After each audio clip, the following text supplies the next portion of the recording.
simplemente permítame dibujar una vez más el bosquejo del recorrido que hemos hecho hasta aquí. Más que por amor a quienes de pronto no es para que el predicador se ubique, ¿cierto? Entonces es más por mí que por ustedes, pero de pronto a alguno le ayude ubicarnos ahí en el bosquejo del recorrido que hemos hecho. Estamos hablando de renovar nuestra mentalidad y recuerden, el desafío no es cómo asumo una mentalidad nueva, no.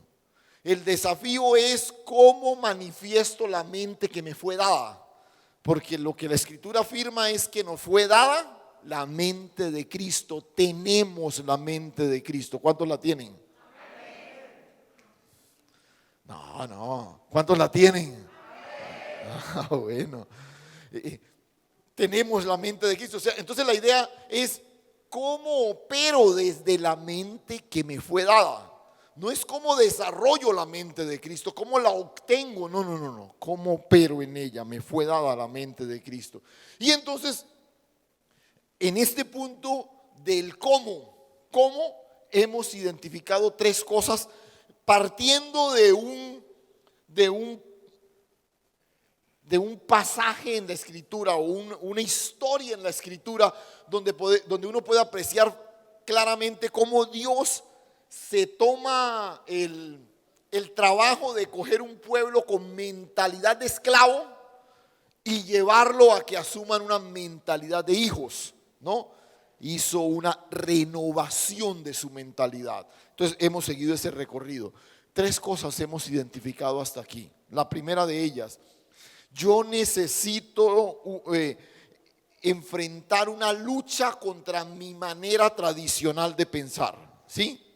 La Escritura dice claramente, despojaos del viejo hombre, ese que está viciado conforme a los deseos engañosos. O sea, como usted ha pensado siempre, hay que tratar de sacar eso. Recuerde que analizábamos la paradoja de cómo es que si yo tengo la mente de Cristo, ¿por qué pienso como pienso? Porque es que yo pienso como tradicionalmente he sido formado, pero el desafío es ahora asumir la mentalidad que me gobierna, la de Cristo. Esa es la primera cosa. Lo segundo es que en ese proceso, despojarme de la manera tradicional de pensar, necesito también ahora conocer al Dios de la revelación, ¿sí? Conocer al Dios de la revelación.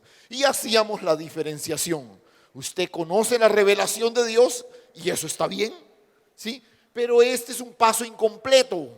Usted necesita conocer al Dios de la revelación. Pasar de la información correcta a la comunión íntima, que es en últimas nuestro gran desafío. Y hablamos muchas cosas ahí. Usted puede revisar las predicaciones ahí en nuestro archivo ahí en YouTube. Pero la tercera cosa de la que hablamos es que necesito ahora también comenzar a hablar, a declarar lo que Dios es y lo que su palabra dice, y mantenerme enfocado en ello. Entonces, ¿cuál es el reto? El reto es que tú de pronto estás viviendo una situación complicada, pero tú has oído que Dios dice algo distinto a lo que tú ves. No te dejes impresionar por lo que ves. Confiesa lo que Dios ha dicho y mantente enfocado en eso.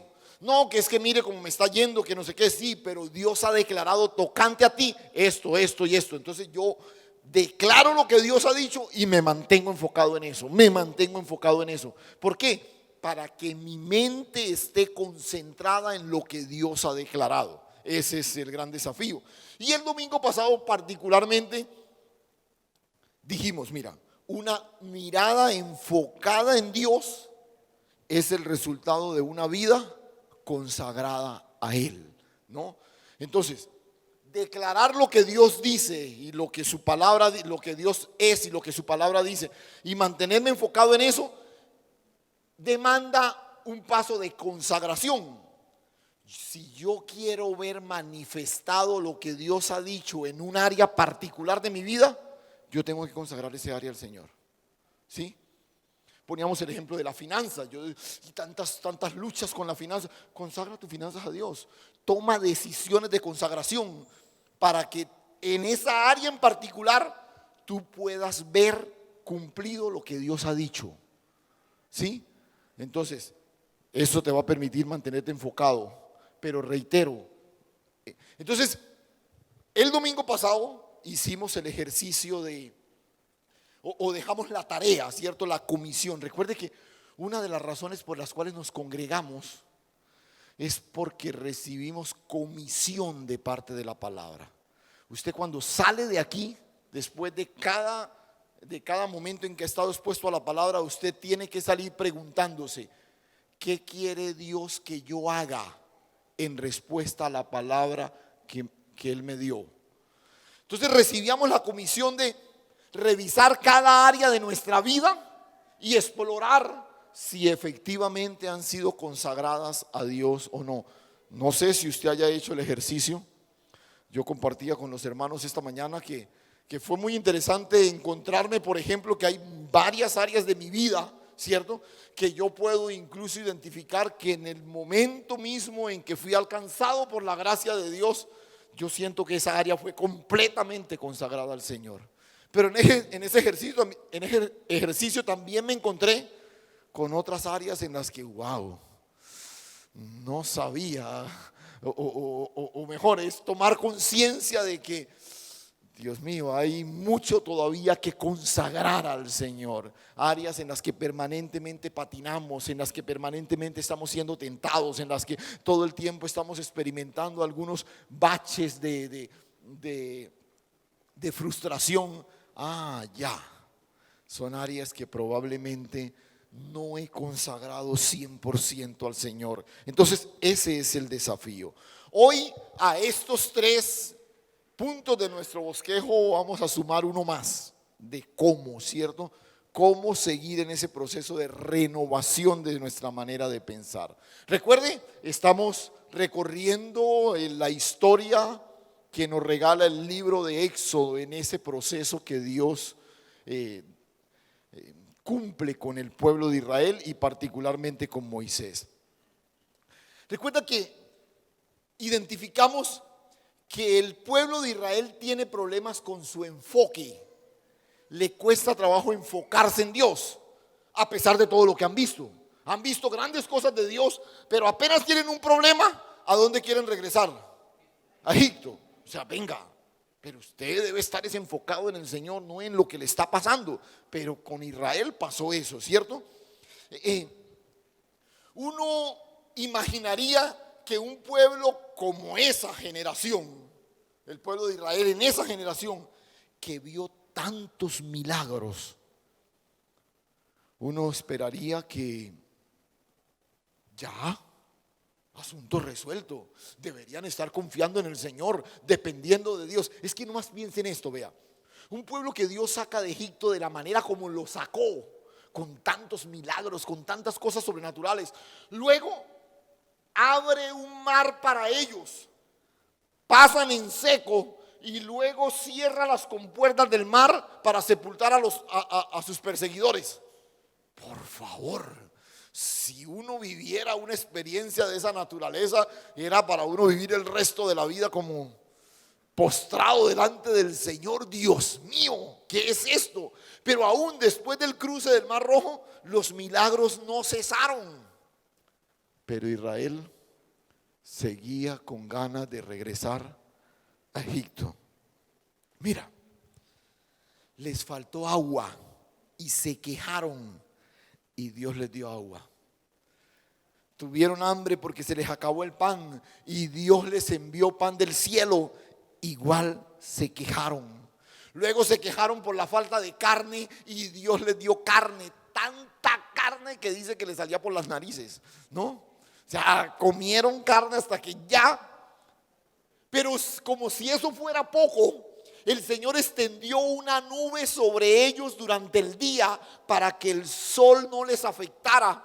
Y en la noche hizo en medio del campamento una columna de fuego para que el cambio brusco de temperatura no los enfermara. Sin olvidar que la nube se movía para que el pueblo supiera por dónde debía caminar, porque iban por un desierto donde no habían caminos, donde no habían senderos. O sea, todo esto lo hizo Dios con ese pueblo, pero aún así Israel seguía añorando volver a Egipto. O sea, uno dice, pero Dios mío, qué tipo de gente. Y note esto, escúcheme esto.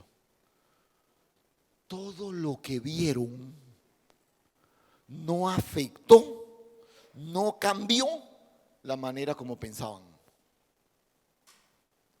Vieron milagros, vieron a Dios actuar de todas las maneras, pero a pesar de lo que vieron, siguieron pensando como tradicionalmente lo hacían.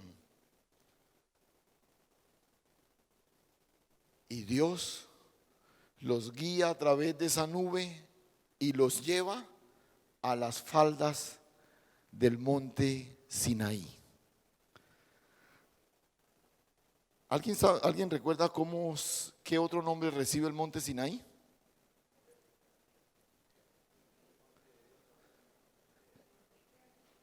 El monte de Dios. ¿Recuerdan quién fue llevado a ese monte antes de que Israel fuera llevado allá?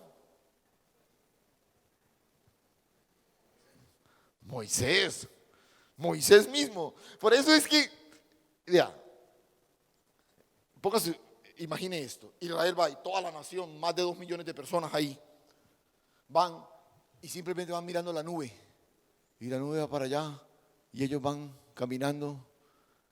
O sea, piense por un momento en la emoción de Moisés. Cuando él ve que la nube, porque Moisés sí conoce esa región, él pastoreó por ahí 40 años. Él ve que la nube de Dios va llevando al pueblo, va llevando al pueblo, va llevando al pueblo, y él empieza a entender a dónde lo va llevando. Y viene a su mente una palabra que Dios le dio cuando él fue llevado por Dios a ese monte, allá en el capítulo 3, verso 14, ¿recuerdan? Y él respondió, él se encuentra con Dios cuando Dios le dice, ve y habla a Faraón. Y Dios le dice, ve, porque yo estaré contigo y esto te será por señal que yo te he enviado. Cuando hayas sacado de Egipto a mi pueblo, serviréis a Dios en este monte. ¿Se imaginan la emoción de Moisés? Y lo que Dios me dijo, que cuando saliéramos de Egipto, íbamos a venir a este monte a servir a Dios. O sea, se está cumpliendo esa señal. Fue la primera señal que Dios le dijo que iba a ocurrir. Y están llegando ahí. Ahora, llegan al monte Sinaí. ¿Qué evento significativo ocurrió en el monte Sinaí? ¿Cuál es quizás el evento más significativo que asociamos al monte Sinaí? ¿Cuál es? Las tablas de la ley, ¿cierto? Entonces Dios saca al pueblo de Egipto, los hace cruzar por el Mar Rojo y los lleva por el desierto, y la primera estación en la que reúne a todo el pueblo y los detiene ya no va a intervenir a través de un milagro, ahora les va a hablar, y les va a hablar dándoles ¿qué? La ley. Escuche.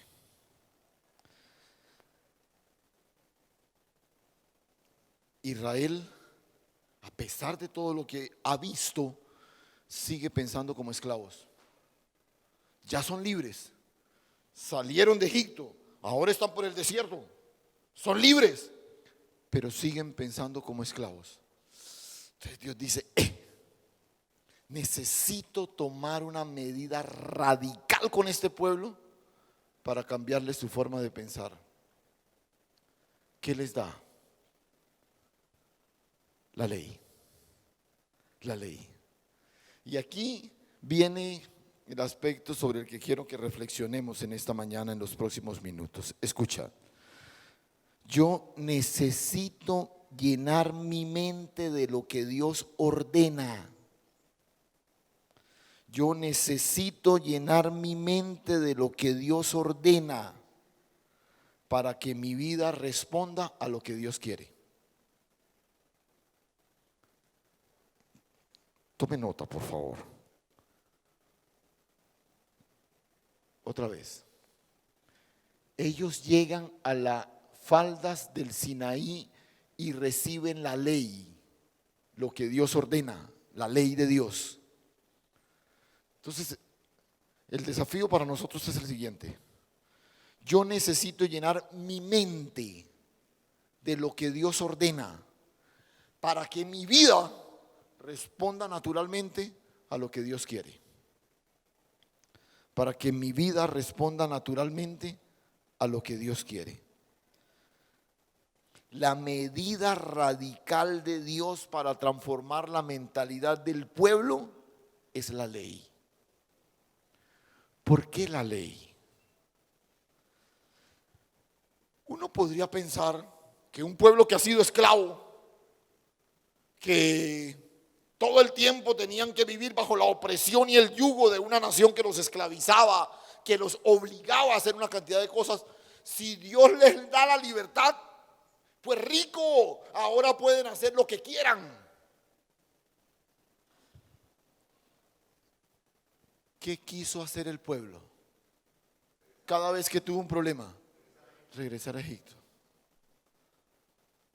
O sea, el asunto de la libertad no es la licencia que tú tienes para hacer lo que quieras. La verdadera libertad se vive cuando tú te sujetas a lo que Dios ordena. ¿Ves? Y ¿por qué? Usted se ha preguntado por qué Israel todo el tiempo quería volver a Egipto. ¿Por qué? ¿Por qué piensa usted? Porque uno dice, bueno, es que allá pasé las mejores vacaciones de mi vida. No, Israel en Egipto eran azotados, eran oprimidos, eran maltratados. Pero ¿por qué querían volver a Egipto? Y cada vez que peleaban por alguna situación, no, nosotros queremos devolvernos para Egipto. Si vemos, ¿usted por qué nos sacó de allá? O sea, ¿por qué Israel? ¿Se ha preguntado alguna vez eso? O sea, venga, ¿por qué? Escuche. A pesar de la opresión que Israel vivió en Egipto, para ese pueblo, Egipto era garantía de supervivencia. Era garantía de supervivencia. O sea, Egipto para Israel era el instrumento que suplía su más básica necesidad. ¿Cuál es la necesidad más básica del ser humano? La vida, sobrevivir. Esa es la necesidad más básica. Entonces, cuando Israel veía amenazada su supervivencia, por ejemplo, van caminando y se les acabó el agua. No tienen agua. Se quejaron. Y bueno, está bien, uno se puede quejar porque tiene sed. Pero una cosa es quejarse y otra cosa es decir, no, y llévenos a Egipto otra vez. Pero ¿por qué Egipto? Hermano, si allá lo azotaban a usted. Sí, me azotaban, pero yo tomaba agua. O sea, el agua nunca me faltó en Egipto. Entonces, apenas vieron comprometida su supervivencia, dijeron, Egipto. Se les acabó el pan, no tenían que comer. No, regresémonos a Egipto. Porque repito, a pesar de lo terrible que fue Egipto, Egipto era para ellos el desafío de supervivencia. Y cada vez que tenían una dificultad, la reacción, su deseo primero era ese. Entonces Dios los lleva a Sinaí, los para ahí en la falda del monte Sinaí, ese pequeño accidente geográfico, porque tampoco es un monte de esos, una gran montaña como las que nosotros conocemos, no, pero sí es un monte, diríamos nosotros, un pequeño monte, diríamos desde nuestra perspectiva, pero en un desierto esos montículos son bien llamativos. Pero Dios los tiene ahí y observe lo que les dice. Acompáñenme al capítulo 19 de Éxodo. No me pregunte qué libro, porque ahí sí, ya usted sabe. Éxodo 19, note el versículo 4. Miren lo que les dice Dios. Bueno, se lo dice a través de Moisés.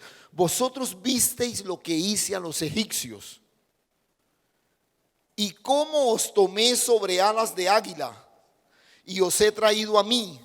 Ahora pues, si diereis oído a mi voz, todavía no les ha dado la ley, pero les dice, prepárense. Si ustedes oyen mi voz y guardan mi pacto, ¿qué?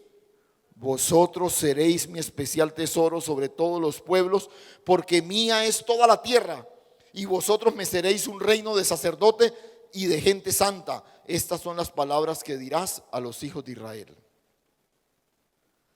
Note qué es lo que expresa el Señor en esta declaración. Dios les da a conocer cuál es el deseo de su corazón para ellos. ¿Qué es lo que Dios quiere para ellos? Que sean ¿qué? Su especial tesoro sobre todos los pueblos de la tierra. Que sean un reino de sacerdotes y que sean un pueblo santo, un pueblo de gente santa. Y entonces les dice, mire, eso es lo que yo quiero para ustedes. Eso es lo que yo quiero para ustedes. Que ustedes se conviertan en mi especial tesoro, en un reino de sacerdotes, de gente santa. Y a ese pueblo que tenía en su retina todavía fresca todos los acontecimientos de Egipto, les recuerda, ustedes vieron lo que yo hice con los egipcios, ¿o no? ¿No se dieron cuenta de todo lo que hice con los egipcios? Pero además no se dieron cuenta de cómo literalmente los saqué y es como si los hubiera puesto sobre alas de águilas para traerlos hasta aquí. ¿Saben por qué? Porque ustedes son mi especial tesoro, reino de sacerdotes y de gente santa. Por eso es que es como si el mismo Dios se sorprendiera. Es increíble que a pesar de que ustedes han visto lo que yo hice con los egipcios, ustedes quieran volver a Egipto. Es increíble. Pero escuche, yo los he traído aquí de una manera milagrosa. Yo me imagino a Moisés. Yo creo que Moisés debería estar como extasiado, no sé si con lágrimas en sus ojos, no sé si emocionado. Estaban ahí en el monte donde él había estado a solas con Dios, donde la zarza y donde todo ese tipo de cosas. Emocionado ese hombre, pero también entendiendo algo. El pueblo ahora estaba viviendo la misma lucha que él vivió. ¿Cuál fue el problema de Moisés cuando estuvo en ese monte con Dios?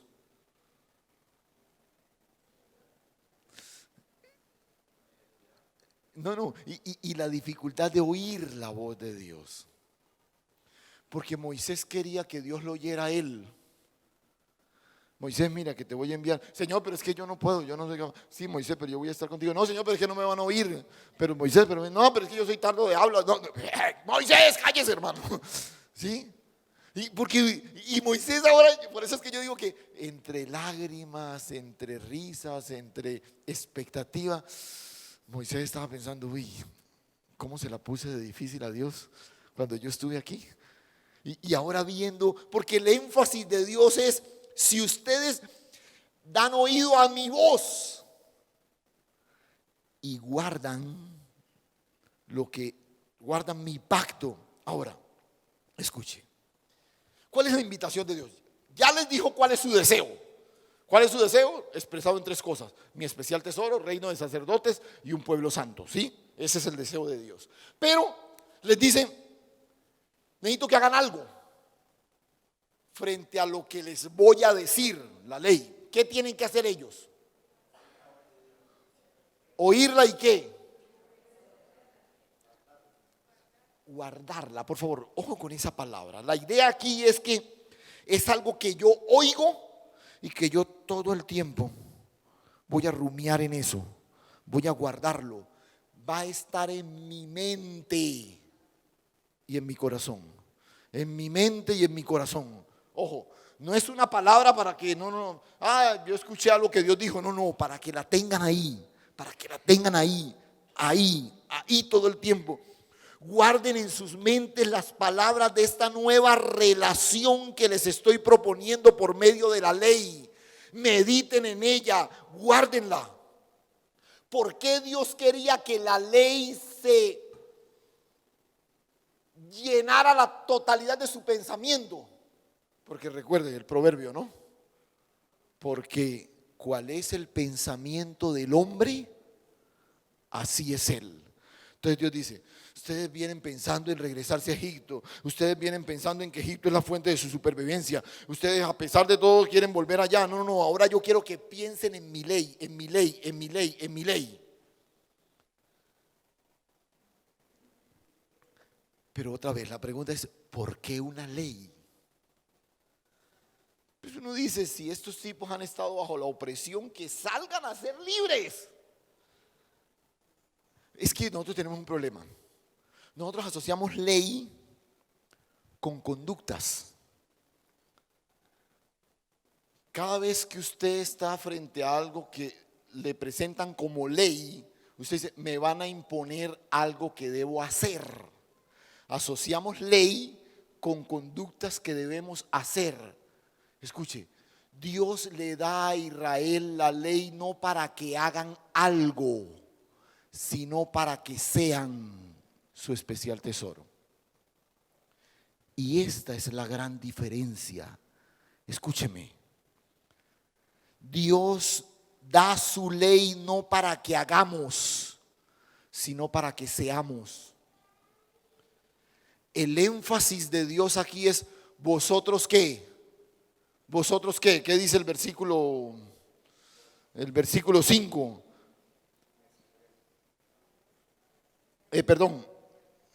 Así. Ahora pues, si diereis oído mi voz, guardad mi pacto, ¿vosotros qué? Seréis.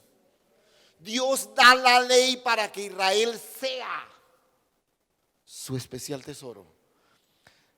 Repito, nosotros asociamos ley con conductas, algo que yo tengo que hacer, algo que yo tengo que cumplir. Por eso, aquí viene lo especial, escuche. Por eso la medida radical de Dios para cambiar la manera de pensar de ellos es una ley. ¿Por qué?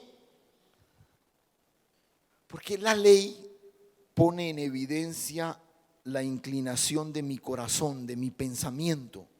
Escuche, es bastante curioso, ya lo mencionamos, que a pesar del maltrato de Egipto quieran volver a Egipto, ¿cierto? Pero cuando ellos se vieron enfrentados a necesidades en el desierto, nunca reaccionaron creativamente para buscar una solución. ¿Cuál fue su reacción inmediata? Volver a Egipto. Si tú tienes problemas, tú reaccionas como lo soluciono. Pero ¿por qué ellos nunca pensaron en una solución? ¿Por qué? Porque eran esclavos. Porque ¿qué es lo primero que se le castra al esclavo? Su iniciativa. El esclavo no tiene iniciativa. El esclavo está sujeto a una agenda impuesta. Por eso él está frente a una situación y él no tiene iniciativa de cómo solucionarla.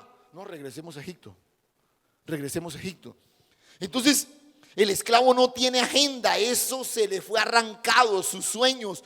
Por eso su única aspiración, ¿cuál es? Sobrevivir. Él cumple su labor para que el amo le preserve la vida. Eso es toda su aspiración. Sobrevivir. En eso piensa el esclavo. Él nunca está pensando, se acabó el agua, ¿qué hacemos? Se nos acabó el pan, miremos a ver, oremos, pidámosle a Dios, qué sé yo, busquemos. No, no, no, no. Vamos a Egipto. Volvamos a Egipto. Escuche, no es que les importaran los egipcios, no es que le importara a Dios. ¿Qué era lo realmente importante para ellos?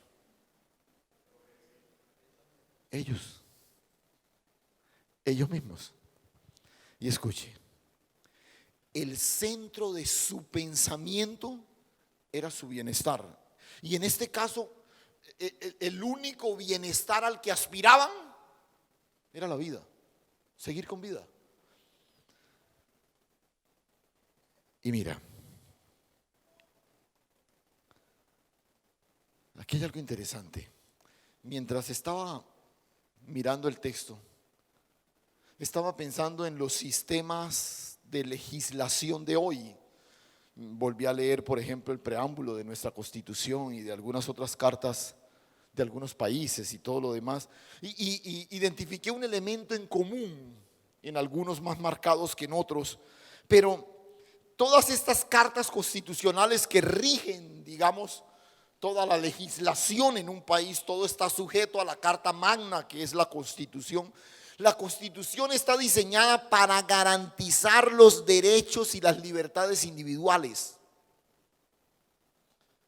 Y bueno, usted vela por su libertad mientras no afecte la del otro, pero el centro es su libertad individual, sus derechos individuales. Y todo el sistema legal tiene como centro eso, ¿no? ¿Cómo se puede garantizar los derechos y las libertades que tú tienes? Y este es la verdadera sorpresa de la ley de Dios. Que cuando tú te acercas a la ley de Dios, en ninguna parte el énfasis descansa en tu bienestar, en tus derechos, en tus libertades, en absoluto, en absoluto. Y mientras que el corazón de la legislación de este sistema en el que vivimos es la libertad individual, los derechos individuales, el énfasis revolucionario de la ley de Dios es que por ningún lado eso aparece. Y vamos a echar una miradita rápida, no vamos a profundizar, ya lo hicimos hace algún tiempo aquí, hicimos una revisión de varios aspectos de la ley de Dios. Pero quiero que observe lo que Dios les dio en Sinaí fue lo que conocemos como el decálogo, los 10 mandamientos, ¿cierto? Pase la página ahí al capítulo 20 y mire ahí su Biblia con detenimiento y observe un pequeño detalle que otra vez usted sabe, vamos a recrearlo sencillamente. Miremos rápidamente los 10 mandamientos, ¿sí? Dios se presenta y luego comienza a recitarlos uno por uno. El primero lo encontramos en el versículo 3 del capítulo 20. No tendrás dioses ajenos delante de mí. El segundo está en el 4. No te harás imagen ni ninguna semejanza de lo que está arriba. Bueno, no te harás imagen. El tercero está en el 7. No tomarás el nombre de Jehová tu Dios en vano. El cuarto está en el 8. Acuérdate del día de reposo para santificarlo. ¿Sí? Verso 12. Honra a tu padre y a tu madre. Verso 13, no matarás. Verso 14, no cometerás adulterio. El 15, no hurtarás. El octavo mandamiento está en el versículo 16, no hablarás contra tu prójimo falso testimonio. Perdón, el noveno. Y el 10º mandamiento, no codiciarás la casa de tu prójimo, ni la mujer, ni nada. Bueno, todo lo que tu prójimo tiene. ¿Dónde están tus derechos? ¿Dónde se enfoca la ley de Dios en tu bienestar? Y hay un detallito bien lindo. Esto es parte de una tradición judía. Recuerda que cuando Dios llama a Moisés al monte, le dice que aliste 2 tablas, dos tablas hechas de piedra, ¿cierto? Para que suba con ellas al monte. Entonces hay una tradición que dice que Dios escribió en la primera tabla, y por eso la imagen que les traje que encontré en un archivo por ahí, de estas que montan, me llamó la atención porque está así dibujada. Está en una tabla 4 mandamientos, 4 frasecitas ahí escritas en hebreo, y en la otra tabla hay 6. Entonces la tradición menciona que el dedo de Dios escribió en la primera tabla los 4 primeros mandamientos y en la segunda tabla los 6 siguientes. Y esto de alguna manera tiene su respaldo, por así decirlo. Otra vez, es una tradición, esta información no está en la escritura, solo que eran 2 tablas que Moisés subió y que lastimosamente el tipo, por llenarse de rabia, nos privó a nosotros del privilegio de conocer cómo es que Dios escribe, ¿cierto? Porque esas primeras, recuerdan, fueron escritas por el dedo de Dios. ¿Recuerdan cuando al Señor lo cuestionan y le preguntan que cuál es el más grande y principal mandamiento de la ley? ¿Cuál es la respuesta de Jesús? ¿Cuál? Amarás al Señor tu Dios con todo tu corazón. Y luego el mismo Jesús agrega, y hay un segundo mandamiento después de este, que es ¿cuál? Amarás a tu prójimo como a ti mismo. Si usted ve, bueno, y luego el Señor agrega algo. ¿Recuerdan qué agregó en ese pasaje del Evangelio?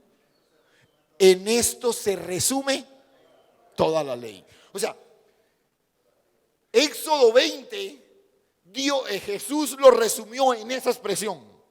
O sea, los 10 mandamientos de Éxodo 20, el Señor los resumió en 2.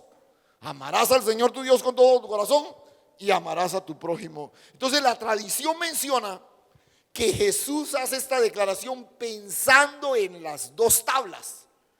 Amarás al Señor tu Dios con todo tu corazón se refiere a los mandamientos de la primera tabla, y amarás a tu prójimo como a ti mismo se refiere a los mandamientos de la segunda tabla.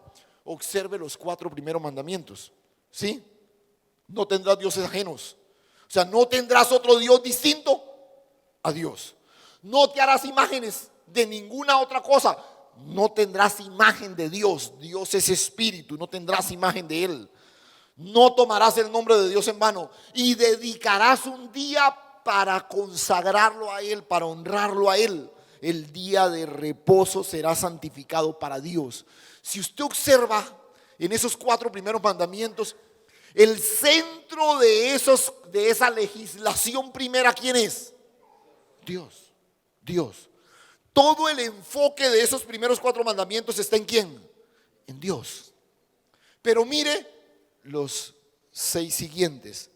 Honra a padre y madre, tus padres. No mates, no le quites la vida a tu prójimo. No cometas adulterio, respeta el cónyuge de tu prójimo. No hurtes, no le quites los bienes a alguien más. No hables falso testimonio de otra persona. No codicies las cosas que le pertenecen a otro. El énfasis de estos 6 mandamientos, ¿en quién está? En el prójimo. ¿Dónde estamos nosotros?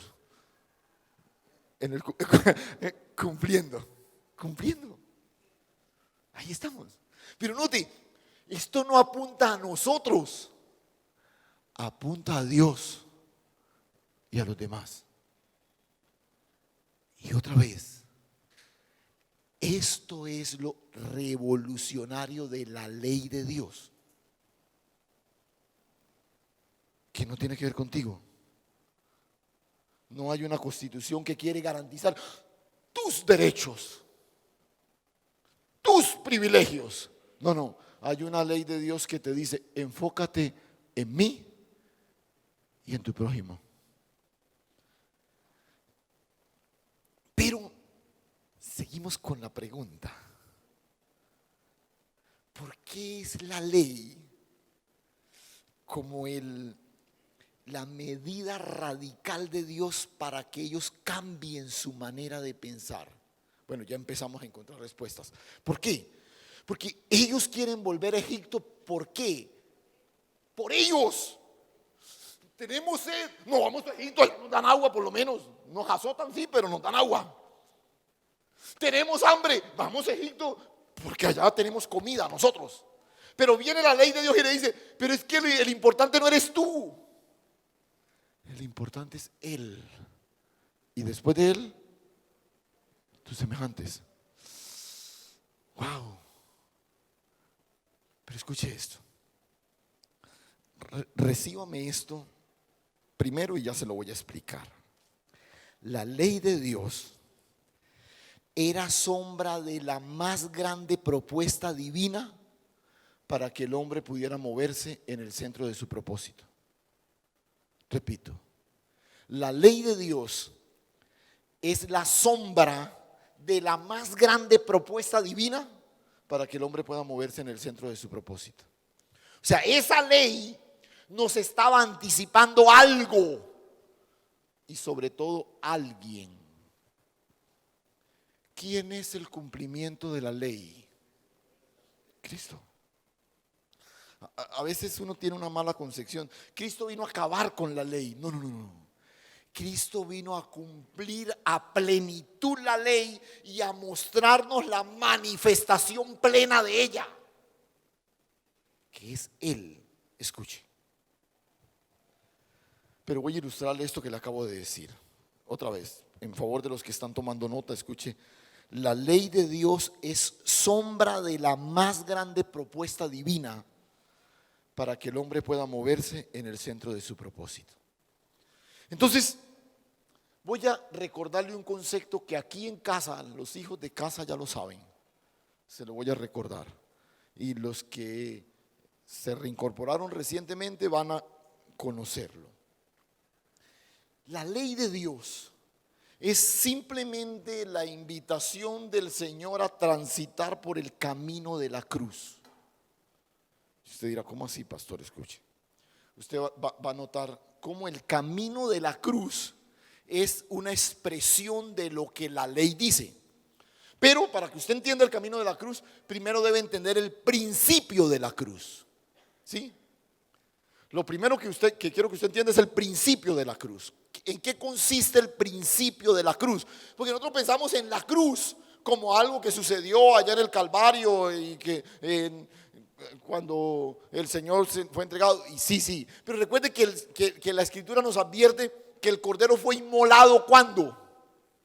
¿Cuándo fue inmolado el Cordero? Antes de la fundación del mundo. Escuche, el Cordero fue inmolado antes de Génesis 1:1. Antes de Génesis 1:1.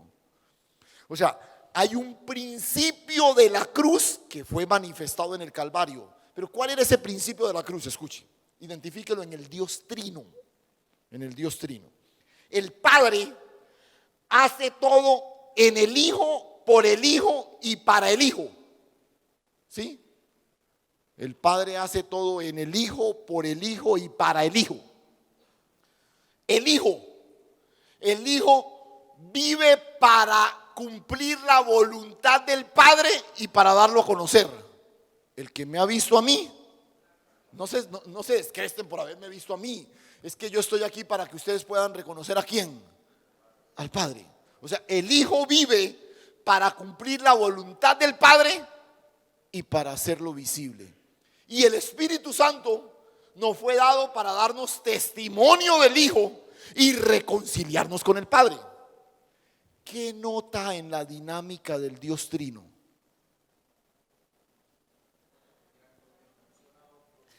Nota, ninguna de las personas de la Trinidad, que es un solo Dios, escuche, un solo Dios, pero ninguna de las tres personas de la deidad operan en función de sí mismos. El Padre hace todo en el Hijo, por el Hijo y para el Hijo. El Hijo da a conocer al Padre y está sometido a su voluntad. Y el Espíritu da testimonio del Hijo y nos reconcilia con el Padre. ¿Sí ve? No aparece, por ejemplo, Dios Padre en la Escritura diciendo es que yo. Entonces cada uno de ellos opera en función de la otra persona de la Trinidad. Por eso es una unidad perfecta, ¿sí? Pero note el principio. Por eso cuando yo me acerco a la ley de Dios me encuentro con la sorpresa de que yo no soy el ombligo del universo. No, que esto no gira en torno a mí. Como nos han vendido las teorías, los motivadores y los discursos estos motivacionales de hoy en día. Es que mira, que como si todo el universo existiera porque yo estoy aquí. No. Entonces, cuando yo identifico el principio de la cruz, puedo entender el evento de la cruz.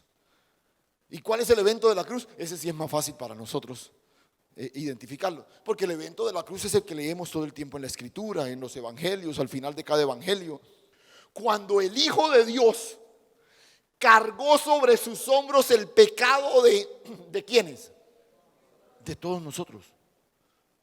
Y el de Él. El de Él también. No, oiga, ¿por qué lo dudan? ¿El de Él también? No. Es más, el único pecado que no llevaba a cuestas era el de Él, porque no había pecado. Entonces, tenemos en el Calvario alguien que llega ofreciéndose como sacrificio. Escuche esto.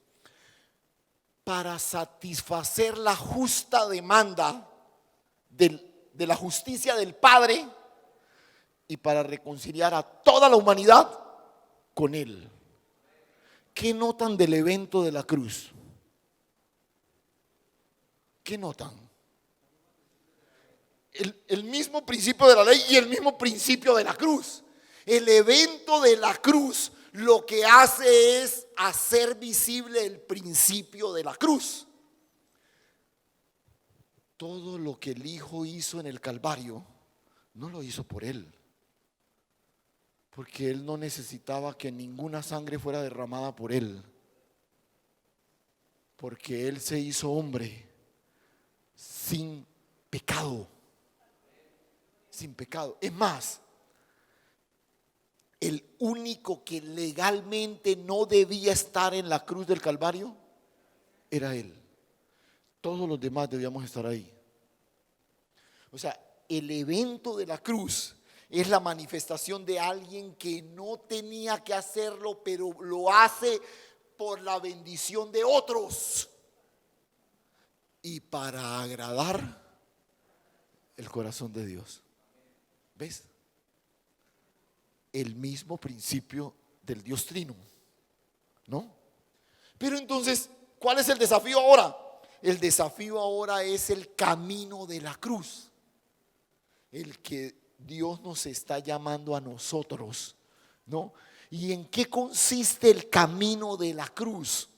Escúchame. No es que ahora tú eres el súper bendecido, el súper prosperado, porque el Señor murió en la cruz y ahora tú es. No. Escúchame. Es que Dios te llama ahora para que vivas, para alegrar el corazón de Dios y manifiestes a Cristo a todos tus semejantes.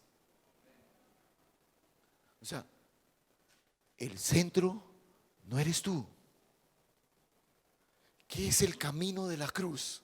El resultado del suceso de la cruz y la aplicación del principio de la cruz.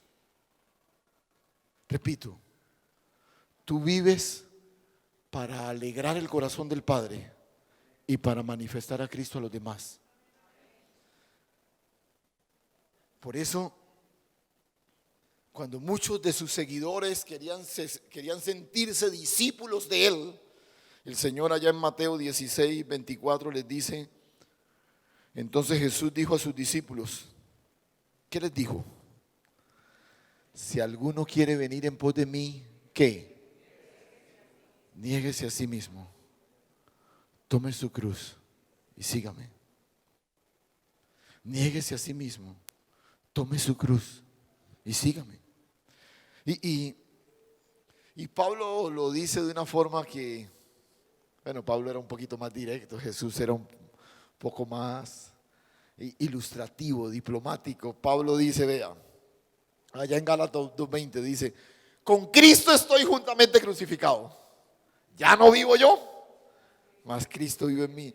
Pero dice, y lo que ahora vivo en la carne, o sea, ya no vivo yo, pero sigo viviendo en la carne. Y lo que ahora vivo en la carne lo vivo en la fe del Hijo de Dios, el cual me amó y se entregó a sí mismo por mí. O sea, lo que ahora vivo en la carne no lo vivo para mi satisfacción. No lo vivo centrado en mí. Lo que ahora vivo en la carne lo vivo centrado ¿en quién? En Él. Escúchame. La ley de Dios viene para colocarle fronteras a la más peligrosa tendencia que tenemos los seres humanos: la tendencia de convertirnos en dioses. Estamos en un sistema que alimenta tu ego de tal forma que tú sientas que eres el centro del universo. Esta es la más peligrosa tendencia que tenemos los seres humanos. Esa inclinación natural a la deificación. Este fue el argumento satánico que hizo sucumbir al primer Adán. ¿Recuerdan? Cuando él está ahí y dice: venga, ¿acaso ustedes no saben que el día que coman serán como Dios? Y hasta aquí llegó la fidelidad de Adán. Y esa seductora declaración lo cautivó. Pero permítame cerrar con algo, porque quizás hasta este punto del argumento usted puede decir: bueno, pastor, sí, muy lindo esto de la ley de Dios y todo, y que me invita a poner el énfasis en Dios y en los demás, pero pues es como si esto de sujetarme a la ley de Dios es convertirme como en un cero a la izquierda, como que ya, entonces ya yo como para qué, y lo que esta generación no pudo entender, y me temo que a veces nosotros tampoco, es que si bien es cierto que la ley de Dios nos coloca o coloca bajo sujeción esa peligrosa tendencia, también sujetarme a la ley de Dios me permite, escuche esto, disfrutar naturalmente de lo que Dios quiere para mí. Porque por favor, no se le olvide, antes de recitarle los 10 mandamientos, ¿qué fue lo primero que Dios les dijo? ¿Cuál era el deseo del corazón de Dios para ese pueblo? ¿Sabe? Cuando estoy pensando en ti, ¿en qué estoy pensando? En que eres mi especial tesoro sobre todos los pueblos de la tierra. Pero lo curioso es que para que tú te conviertas en mi especial tesoro, te dice el Señor, necesito que dejes de pensar en ti y comiences a pensar primero en Dios y cómo ser instrumento de bendición a otros. Y los que son aquí conocen esto, que una historia que hemos contado muchas veces, pero nos ayuda mucho a ilustrar esto. Y esto es lo que yo llamo vivir bajo la regla de la mano más grande. ¿Recuerdan la historia del niñito que llega a la tienda con la mamá? Y la mamá hace las compras y todo, y cuando termina de hacer las compras, el tendero le saca ese frasco grande lleno de puros caramelitos y le dice: papi, mete la mano y saca una manotada de dulces. Y apenas el tendero le dice eso, el niño esconde la mano. Y el tendero le insiste, y el niño nada, que saca la mano. Y entonces la mamá, como todas las mamás, ¿recuerdan? ¿Cierto? Mijo, ese particular lenguaje entre dientes, ¿cierto? Mijo, saque los dulces si no quiere que... Y el niño nada. Y el tendero, viendo que esto va a generar una tensión entre mamá e hijo, pues él no tiene problemas. Él mete la mano en el frasco, saca una manotada de dulces, y cuando ya el tendero la tiene en la mano, el niñito extiende sus 2 manitas y recibe los dulces. Y se van de la tienda. Y cuando sale, la mamá le dice: usted sí es maleducado. Mire que ese señor generosamente le estaba regalando dulces y usted se pone a esconder la mano. Y el niño se la queda mirando y le dice: es que la mano de él es más grande que la mía. La mano de él es más grande que la mía. Sujetarnos a la ley de Dios es vivir bajo el principio de la mano más grande.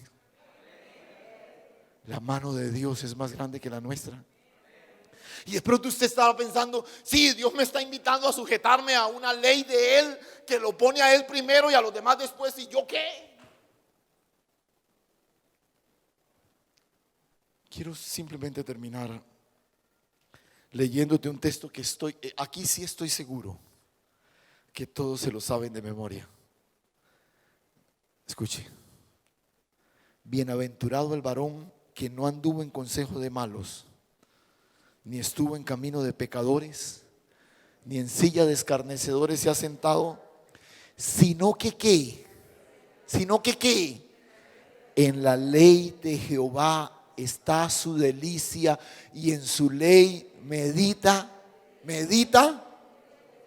O sea, lo que Dios quiere es que ese varón que Él blinda de que no ande por malos pasos, dice, está bien que no andes por malos pasos, pero la clave no está ahí. La clave, porque si haces eso segundo que te menciono, lo primero va a ser natural. Pero le dice, en la ley de Jehová está su delicia. ¿Y en su ley qué? Por eso les decía, la medida radical de Dios para cambiar el pensamiento de esta nación volcada al cuidado de sí mismos fue su ley. En la ley medita de día y de noche. En la ley medita. Y escuche, que aquí viene lo emocionante. Ese que se deleita en la ley, que llena su pensamiento de la ley. Verso 3. Será como árbol plantado junto a corrientes de agua, que da su fruto en su tiempo y su hoja no cae. Y todo lo que hace. Usted está viendo una mano mucho más grande que la suya ahí. Mucho más grande que la suya. O sea, deleítate en lo que yo te ordeno.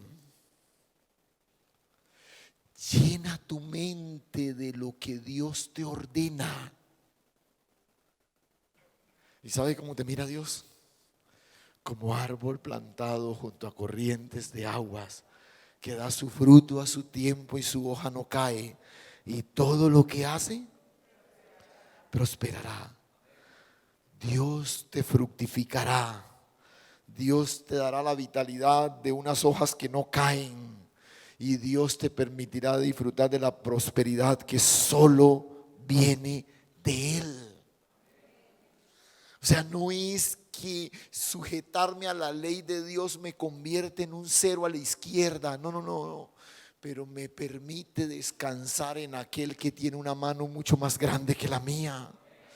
De pronto tú estás pensando en correr a Egipto porque ahí por lo menos tienes agua. Y Dios te dice, mira, yo transformaré los desiertos en fuentes de agua para que beba mi pueblo. Aleluya.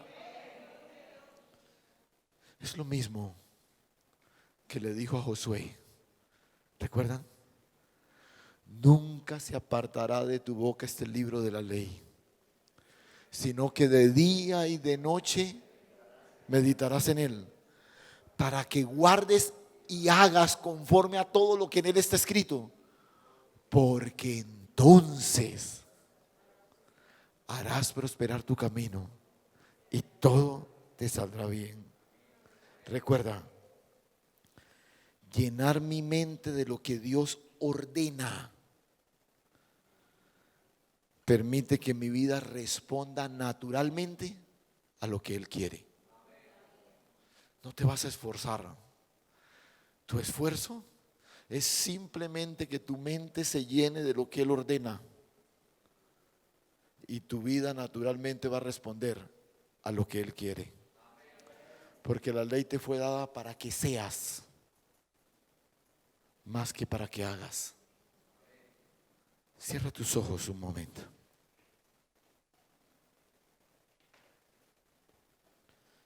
Y yo quisiera desafiarte en esta mañana a responder a la palabra